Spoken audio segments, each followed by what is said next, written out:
मैं आपको कहानी सुनाता हूं एक अनोखे वीर पुत्र की, जिसका नाम था छत्रपति शिवाजी महाराज। सन 1627 ईस्वी पूरे भारत पर मुगल साम्राज्य का आधिपत्य था। उत्तर में शाहजहां तो बीजापुर में सुल्तान मोहम्मद आदिल शाह और गोलकोंडा में सुल्तान अब्दुल्ला कुतुब शाह। डेक्कन के सुल्तान सेना के लिए हमेशा मुस्लिम अफसरों को ही प्राथमिकता देते थे। बंदरगाहों पर पुर्तगालियों का कब्जा था और थल मार्ग पर मुगलों का अधिकार। इसलिए उत्तरी अफ्रीका और मध्य एशिया से मुसलमान अधिकारियों को ला पाना मुमकिन नहीं था और डेक्कन के सुल्तानों को हिंदू अधिकारी नियुक्त करने पड़ते थे। आदिल शाह की सेना में एक मराठा सेनाध्यक्ष था, शाहजी भोसले।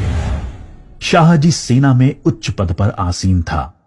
सन 1630 में महाराष्ट्र में जुन्नर के समीप शिवनेरी के किले में उनके और जीजाबाई के यहां एक पुत्र का जन्म हुआ। स्थानीय देवी शिवाय के नाम पर पुत्र का नामकरण हुआ, जो आगे चलकर छत्रपति शिवाजी महाराज के नाम से विश्व विख्यात हुए। शिवाजी के पिता काफी समय घर से दूर रहे थे, इसलिए बचपन में उनकी देखरेख माता जीजाबाई और गुरु दादोजी कोंडेव ने की। दादोजी ने उन्हें युद्ध कौशल और नीति शास्त्र सिखाया, तो जीजा माता ने हिंदू धार्मिक कथाएं। जब दादोजी का सन 1647 में निधन हुआ, तब उनका ये मानना था कि शिवाजी अपने पिता की ही तरह आदिल शाह की सेना में उच्च पद पर आसीन होंगे, लेकिन विधि को कुछ और ही मंजूर था। सन 1646 के समय भारत में किसी हिंदू शासक का अपना स्वतंत्र राज्य स्थापित कर पाने के लिए इन तीन परिस्थितियों का पूरा होना जरूरी था। एक, कि वो शक्तिशाली साम्राज्यों के केंद्र से दूर हों, जमीन खेती के लिए अनुपयोगी हो और जंगलों से घिरा हुआ हो, ताकि छापामार युद्ध या गुरिल्ला वॉरफेयर करा जा सके। ये परिस्थितियां 1646 में शिवाजी के लिए अनुकूल बनी, जब उन्होंने स्थानीय किसानों मावली के समर्थन से अपनी सेना का निर्माण किया। शिवाजी को भली भांति याद था कि किसी भी साम्राज्य को स्थापित करने के लिए किलों की क्या महत्व है, इसलिए सिर्फ 15 साल की उम्र में ही उन्होंने आदिल शाही अधिकारियों को रिश्वत देकर तोड़ना, चाकन एवं कोंडना किलों को अपने अधिकार में कर लिया। इसके बाद उन्होंने आबाजी सोमदेव की मदद से थाना, कल्याण और भिवंडी के किलों को मुल्ला अहमद से छीनकर अपने अधिकार में कर लिया। इन घटनाओं से आदिल शाही साम्राज्य में हड़कंप मच गया। शिवाजी को रोकने के लिए उनके पिता को गिरफ्तार कर लिया गया। इसलिए शिवाजी ने अगले 7 बरस तक आदिल शाह पर सीधा आक्रमण नहीं किया। शिवाजी ने यह समय अपनी सेना को बढ़ाने और प्रभावशाली देशमुखों को अपनी ओर करने में लगाया। धीरे धीरे उन्होंने एक विशाल सेना खड़ी कर ली, जिसके घुड़सवार नेताजी पलकर ने संभाल रखी थी और पैदल सेना यशाजी कनक ने। अब तक शिवाजी के पास 40 किले भी आ चुके थे। शिवाजी के बढ़ते प्रभाव को रोकने के लिए सन 1659 में बीजापुर की बड़ी साहिबा ने अफजल खान को 10,000 सिपाहियों के साथ शिवाजी पर आक्रमण करने का हुक्म दिया। अफजल खान अपनी क्रूरता और ताकत के लिए जाना जाता था। उसने शिवाजी को खुले युद्ध करने के लिए उकसाने के लक्ष्य से बहुत सारे मंदिरों को तोड़ डाला और कई बेगुनाह नागरिकों का कत्ल कर डाला। लेकिन शिवाजी ने चतुराई और रण कौशल का परिचय देते हुए छापामार पद्धति से युद्ध चालू रखा। इस समय वो प्रतापगढ़ किले में रहे, जो कि चारों तरफ से घने जंगलों से घिरा हुआ था। अंत में अफजल खान ने शिवाजी को धोखे से मारने की साजिश रची। उसने शिवाजी को मिलने का न्योता भेजा। जब वो मिले, अफजल खान ने अपनी मजबूत पकड़ में शिवाजी को दबाकर मार डालने का प्रयास किया। शिवाजी पहले से तैयार थे। अपने छुपाकर रखे हुए बाग नाका से उन्होंने अफजल खान का पेट ही चीर डाला, जो कि उनसे 2 गुना विशालकाय था।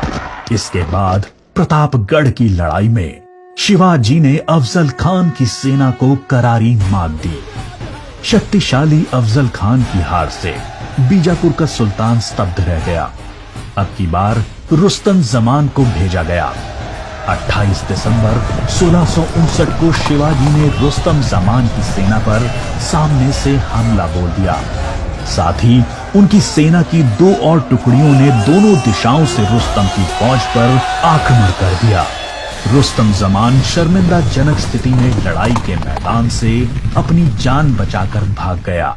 सन 1660 में आदिल शाह ने अपने सेनापति सिद्दी जौहर को शिवाजी पर हमला करने के लिए भेजा। शिवाजी पन्हाला किले में थे और सिद्दी जौहर की सेना ने किले को चारों ओर से घेर लिया।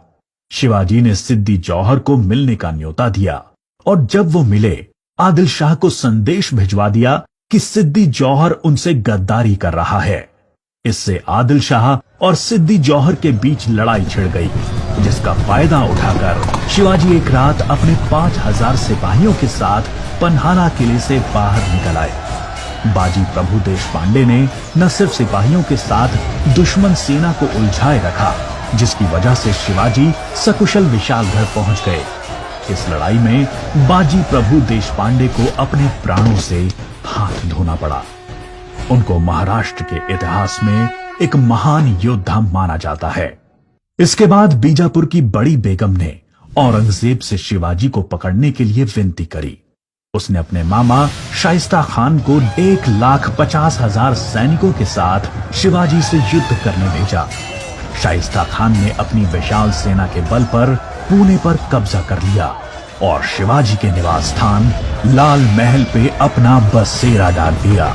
शिवाजी ने चालाकी से अपने 400 सिपाहियों के साथ शादी के बारातियों के वेश में पुणे में प्रवेश कर लिया। रात के समय उन्होंने सीधे शाइस्ता खान के ऊपर खतरनाक हमला बोला। खान ने खाकी से कूदकर अपनी जान बचा ली, पर शिवाजी की तलवार की वार से अपनी 3 उंगलियां गंवा बैठा। उंगली तो गई और इज्जत भी। फिर शिवाजी ने सन 1664 में मुगल व्यवसायी केंद्र सूरत पर आक्रमण करके उसको तहस नहस कर डाला। औरंगजेब आग बबूला होकर 60 वर्षीय राजपूत सेना नायक मिर्जा राजा जय सिंह को अपने 1.5 लाख सैनिकों के साथ शिवाजी से लड़ने के लिए भेजा। इस युद्ध में शिवाजी की हार हुई और उन्हें अपने 23 किले और 4 लाख की मुद्रा हर्जाने के रूप में देनी पड़ी। उन्हें अपने 9 वर्ष के पुत्र संभाजी के साथ आगरा जाना पड़ा। शिवाजी को नियंत्रित रखने के लिए पहले यह तय हुआ कि उन्हें मुगल दरबार में कोई पद दिया जाए, लेकिन औरंगजेब ने उसको बदलकर शिवाजी को घर में कैद करने का आदेश दे दिया। औरंगजेब नहीं जानता था कि यह गलती बहुत महंगी पड़ेगी। शिवाजी ने बीमारी का बहाना बनाया और अपने स्वास्थ्य को ठीक करने के आशीर्वाद के लिए साधु संतों और फकीरों को रोजाना मिठाई और उपहार भेजने की इच्छा जताई। एक दिन वो खुद श्रमिक के भेष में सामान के डब्बे में संभाजी को छुपाकर बाहर निकल आए।